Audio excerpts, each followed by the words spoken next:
दुनिया की ताकतवर वायु सेनाओं में शामिल इंडियन एयरफोर्स का फायर पावर शनिवार को मरुधरा में दिखा, जब वायुसेना के फाइटर जेट्स ने दुश्मनों के ठिकानों को सटीक बमबारी से नेस्तनाबूद कर दिया और जता दिया कि अगर नापाक नजर डाली तो हो जाओगे नेस्तनाबूद।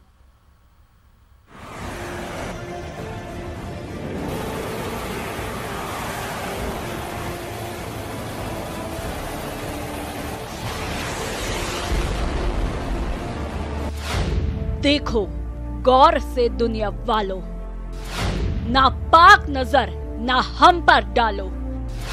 मरुधरा में वायु शक्ति का मेगा शो। वायु शक्ति देखकर दहल गया दुश्मनों का दिल।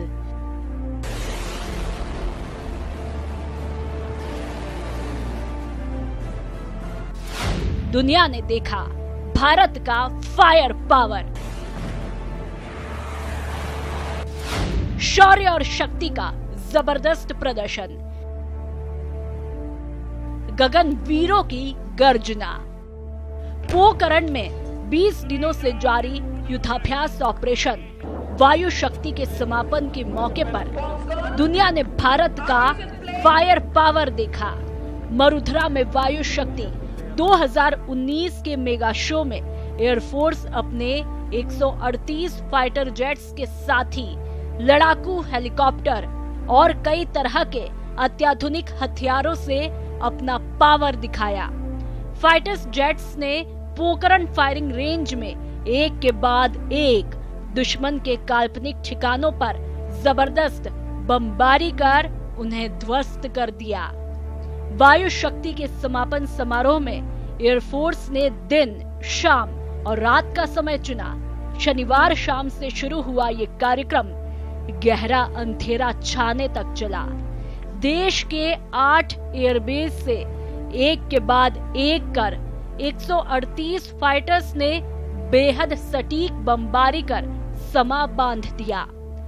पायलट्स की अपने लक्ष्यों पर निशानेबाजी इतनी सटीक थी कि देखने वाले दांतों तले अंगुली दबाते रह गए।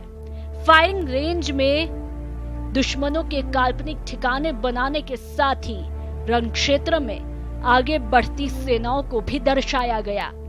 बारी बारी से आते अलग अलग श्रेणी के फाइटर्स ने दुश्मन के मिसाइलों को गच्चा देने के लिए आसमान में फ्लेयर्स छोड़ा। फिर बहुत नीचे आकर दुश्मन के रडार स्टेशन, एयरबेस, तेल व हथियार आपूर्ति स्थल के साथ ही सामरिक महत्व के करीब 14 ठिकानों को ध्वस्त कर दिया। इसके बाद लड़ाकू हेलीकॉप्टर रुद्र ने रण क्षेत्र में प्रवेश किया। रुद्र ने आगे बढ़ती दुश्मन सेना पर 20 mm की गन से जबरदस्त गोलीबारी कर उन्हें तहस नहस कर दिया। इसके बाद रात के अंधेरे में भी सभी फाइटर्स ने अपने सटीक निशानेबाजी का प्रदर्शन एक के बाद एक फिर से दोहराया।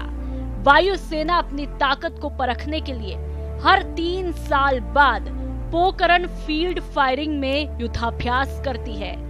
वायुसेना अध्यक्ष BS धनोआ और थल सेना अध्यक्ष जनरल विपिन रावत सहित सेना के कई बड़े अधिकारी एयरफोर्स की स्मारक क्षमता के साक्षी बने। वही मास्टर ब्लास्टर सचिन तेंदुलकर भी समारोह के आकर्षण रहे। इस युद्धाभ्यास में राष्ट्रपति, प्रधानमंत्री और रक्षा मंत्री को भी शामिल होना था, लेकिन पुलवामा में आतंकी हमले के बाद बदले हालात में वे शामिल नहीं हो पाए। Bureau report, news 18।